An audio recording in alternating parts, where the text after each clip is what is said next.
Wala nang maraming paligoy-ligoy pa, diretso sa punto na. Maiksi lang ang komentaryo, pero diretso sa punto. Maraming kuro-kuro, may tiwali, may totoo. Dito, sa puntong diretso tayo. Punto, diretso. Mga kabunyog, mga kabayan, may init na balita ngayong araw. Lumabas na, lumabas na ang arrest warrants ng Regional Trial Court ng Laguna tungkol dito sa sa kaso ng mga missing sabungeros. There is a warrant of arrest and we will enforce it. Anybody who is on the way, arrestuin po namin. Naaresto na ng Philippine National Police Criminal Investigation and Detection Group o CIDG ang 9 na pulis at 8 sibilyan na sangkot sa kaso ng missing sabungero. Ito ay matapos na isilbi ang warrant of arrest na inisyu ng Branch 26 ng Santa Cruz Regional Trial Court sa 17 mula sa 18 individual. May kaugnayan ito sa kinakaharap nilang kaso na serious illegal detention at kidnapping with homicide. Ayon kay CIDG Director, Police Major General Robert Alexander Morico. Nasa kustodiya na ngayon ng CIDG ang mga naaresto kabilang ang mga pulis na Lieutenant Colonel ang pinakamataas na ranggo. Agad na isinailalim ang mga naarestong akusado sa booking procedures. Right now, together with other units of the Philippine National Police like Highway Patrol, Intelligence Group, we have in our custody 9 police officers and 6 civilians. Yes. 6 civilians po, mga security ni Atong Ang dati, co-accused. The operation is ongoing. We're going to account all. We will do our best, perform the marching order coming from the CPNP. I ask Mr. Atong Ang to peacefully surrender na lang. Sa ngayon, sinusuyod na ng mga operatiba ang mga property ng itinuturing na mastermind na si Charlie Atong Ang na siya na lamang pinaghahanap ng mga otoridad. Ongoing ngayon ang manhunt. There are several properties niya po in Metro Manila as well as in Region 4A na ongoing yung ng tauhan namin.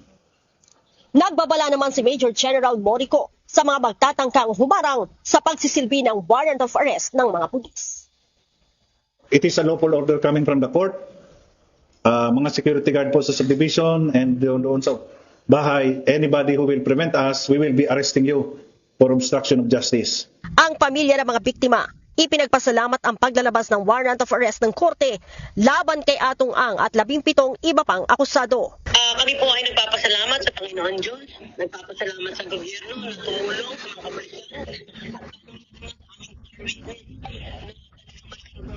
Yung kapatid niya, tulong. Hindi nawalan ng pag-asa at lalong sumikap para talagang magtiyaga, mag-antay para makamit itong justice na to. Salamat sa mga tumulong at talagang kami ay natutuwa, lalo-lalo na sa mga media na talagang tinutukan itong kaso to upang ma-serve na itong warrant of arrest dito. Maipatupad sa lalong mas madaling panahon. Nananatili pa rin aniya nakaabang ang mga kaanak ng biktima sa warrant of arrest sa nasa mahigit sa 20 pang sangkot na hindi nakasama sa ipinaaresto. Matagal na nating hinihintay itong paglabas na ito ng arrest warrants. Nung December pa ito bago pa nagpasko, maagang mga unang linggo pa lang ng December, final na yung kaso Kaya nga ine-expect natin, nung December, sabi natin, marami yatang makukulong. Hindi lang mga politiko, pati yung mga pulis na na kinasuhan doon sa missing sabungeros, pati si Atong Ang aarestuhin bago magpasko. Kaya lang hindi nangyari kasi hindi nga lumabas ang arrest warrants. Pero ngayon lumabas na ngayong araw, lumabas na yung arrest warrants. 18 ang inisyuhan ng arrest warrants. Na ito yung mga akusado. Ang kaso sa kanila ay kidnapping with homicide. Kidnapping o kaya serious illegal detention with homicide. Yan yung mga kaso nila. Ang mga kinasuhan ay karamihan mga pulis. Mga pulis, may mga official ng pulis. Ito yung mga pulis na naging kasangkapan di umano nila Atong Ang sa pagdukot, pagpatay sa mga sabungeros. Matagal na tong kaso na to. Ngayon lang talaga ito gumulong, eh, ngayon lang gumulong. Ngayon, siyempre ginagawa lahat nila Atong Ang na hindi sila makasuhan diyan, pero hindi nila napigilan. Talagang natuloy ang kaso. Kaya ngayon may warrant of arrest na sa kanila. Ang hindi natuloy yung kaso kila Attorney Caroline Cruz, yung abogado nila Atong 'yan, eh, at saka yung kasosyo niyang abogada. At saka yung si Gretchen Barreto, hindi kasama sa kinasuhan. Pero sabi ng prosecutor sa resolution nito, hindi ibig sabihin na hindi sila kakasuhan. Wala lang tibay pang ebidensya sa kanila. Without prejudice na pwede silang kasuhan kung may mga ebidensya ng makita laban sa kanila. Pero ang may matibay na mga ebidensya talaga, prima facie evidence at reasonable certainty of conviction, itong kila Atong Ang. Doon sa mga pulis, official na pulis at mga tauhan ng pulis na kasangkapan doon sa nangyaring pagdukot at pagpatay sa mga missing Sabongeros. Matagal nang pinaglalaban yan, yung hustisya dyan. Kasi marami yan. Ilang po ba yung missing Sabongeros na yan? Ito'y sinubaybayan, itong kasong ito. Kaya actually, hinihintay talaga kung kailan maaaresto sila Atong Ang. O ito na nga, lumabas na. Yung mga pulis at saka yung ilang sibilyan na sangkot, naaresto na. 50 na. 9 na pulis at 6 na sibilyan ang naaresto na. Si Atong Ang, pinuntahan doon sa bahay niya sa Pasig, hindi naman inabutan, wala doon. Pinuntahan din sa mga farms niya sa Batangas, wala rin doon.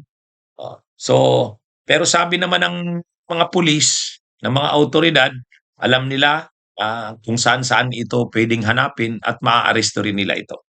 Kaya abangan natin mga kabunyog, mga kababayan, ang susunod na kabanata dyan. Ang malinaw dito, itong taong ito ng 2026 sininimulan sa mga pag-aresto sa mga sinasabi nating mga dapat nang maaresto. Itong sila Atong Ang, ayan, ngayon na pinag-aaresto na sila, hinahanap na si Atong Ang. Yung karamihan na aresto na, 15 out of 18 na. Sabi din ni PNP Chief Nartatis, si Bantag din, ino-operate na rin nila na hanapin at arestuhin. Yun, medyo marami talagang inaaresto ngayon. At susunod na rin yan, may lalabas na ng mga makakasuhan ng mga senador, kongresista, sana may maaresto na. Si Bato de la Rosa, pag lumabas na rin ang arrest warrant niya ng ICC, aarestuhin na rin yan. Kaya itong susunod talagang mga araw, maraming arestuhan na mangyayari, mga kabunyog, mga kababayan. Yan po, magandang araw sa inyong lahat at mabuhay po tayo. Bunyog, bunyog, halikan na kasama ka. Bunyog, kapag buklod ay may pag-asa. Luzon, Visayas, Mindanao, isa ang pananaw. Sa bagong Pilipinas ang bunyog isisigaw. Bunyog, bunyog.